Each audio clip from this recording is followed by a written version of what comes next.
আপোনাৰ ছাৰ বোলো আহি কিনে দুবাৰ চাই গৈছে আমাৰ বিধায়ক আজিলৈকে আহিয়ে পোৱা নাই ইমান অসুবিধা হৈছে ৰাতিও মই খুব হেৰি কৰোঁ আপোনাৰ কথা হ'ব এইটো এইবাৰ বুজিছে নাই এবাৰ তোৰ হেৰি কৰি একদম ইমিডিয়েট এটা পৰা ধৰি দে এটা পৰা একদম সমান লেভেল কৰি দিওঁ একদম আমাৰ ইটো মথাৰি লেভেলত এইফালে যে ওলাইছে সেইটো দেখাই মানে ইমানখিনি হাইট হ'ব দেই পানীটো যে ওলাইছে হাইট কৰাই দিম এবাৰ সেইটো দেখাই দিব এইখিনি হৈছিলে আৰু এইটোৱে বেছি দিগদাৰ হৈছে আৰু মানে আপোনাৰ ইমানখিনি বাঢ়িলে মানে বাকৰিয়ে গ'লে ইমানখিনি নহয় ইমানখিনি হোৱালে ৱেভ বতাহ থাকিলে গুচি গ'ল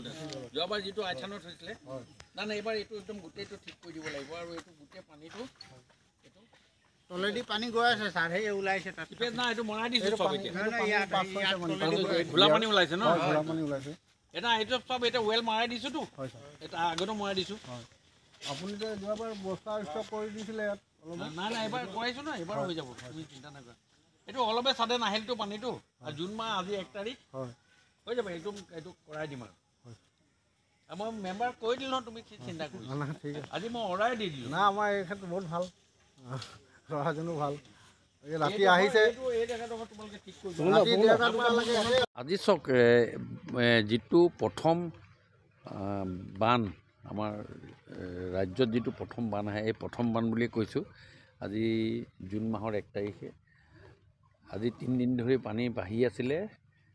যোৱাকালি পানী যথেষ্ট বাঢ়িলে ডেঞ্জাৰাছ লেভেলৰ 15 চেণ্টিমিটাৰ ওপৰত আছিলে 105.70 আমাৰ DL আৰু 105.85 হৈছিলে কিন্তু এতিয়া এই মুহূৰ্তত 74 আছে তাৰমানে ডেঞ্জাৰাছ লেভেলৰ 4 চেণ্টিমিটাৰ ওপৰত আছে পানী কমিছে কিন্তু আমাৰ যিটো আইথানৰ মথাউৰি আইথানলৈ যোৱা যিটো মথাউৰি সেই মথাউৰিটোত কোনো জেগাত বহুত চিপেজ হৈছে আৰু আমাৰ কিছুমান ভুমুক ওলাইছে সেইবিলাক আমাৰ এতিয়া আৰ্টিজেন চিষ্টেমত আৰ্টিজেন বস্তা মাৰি এইফালে যিফালে কাণ্ট্ৰি ছাইডত যিমান পানীখিনি আহে আৰু ৰিভাৰ ছাইডত দুইটা পানী বৰাবৰ কৰি দিয়াৰ লগে লগে সেই পানী লিকেজটো বন্ধ হৈ যায় এইবোৰ কিছুমান ৰেড হোলছ থাকে আৰু আমাৰ কিছুমান মাটি বহি যায় সেই বহি যোৱাৰ কাৰণে কি হৈছে এইটো ব্যৱস্থা হৈছে আমি লগে লগে প্ৰিকশ্যন দিছোঁ PWD আৰু ৱাটাৰ ৰিচোৰ্চ ডিপাৰ্টমেণ্ট মিলি আমাৰ গোটেই কৈছোঁ আমাৰ পঞ্চায়তৰ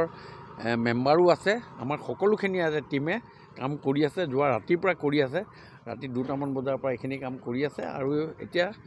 মই ভাবিছোঁ প্ৰায় সম্পূৰ্ণ ছেভ খালি এই যিখিনি আমাৰ ইয়াত ছিষ্টেম আছে বালি চালি আনিব লাগে এইবিলাক আমি সৰু গাড়ীত আনিব লাগিব অৱশ্যে ডাঙৰ গাড়ীত আমি আনিব পৰা নাই কৰি আছোঁ আপোনালোকক এছুৰেঞ্চ দিছোঁ